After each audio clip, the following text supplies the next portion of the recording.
Welcome to the Slop Farm. Enjoy the video. In this video, I will explain how to activate your WinCC license.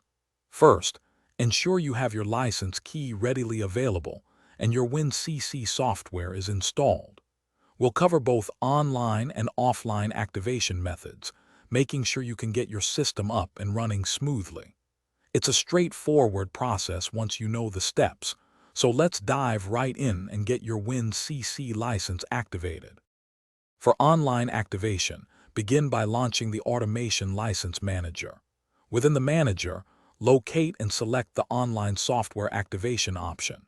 You'll then be prompted to enter your unique license key. Follow the on-screen instructions to complete the process. This method is quick and easy, usually taking just a few moments to finalize your WinCC license activation.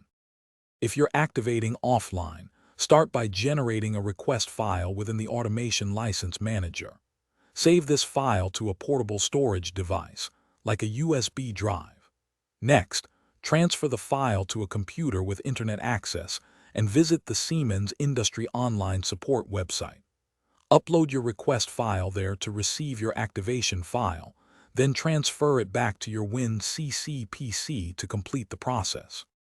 Encountering issues. First, double-check that your license key is entered correctly. Sometimes, a simple typo can prevent activation. Also, ensure your firewall isn't blocking the license manager's access to the internet, especially during online activation. If problems persist, don't hesitate to reach out to Siemens technical support. They can provide specific guidance to resolve any complex activation challenges. Thanks for watching. Consider subscribing if we helped you today.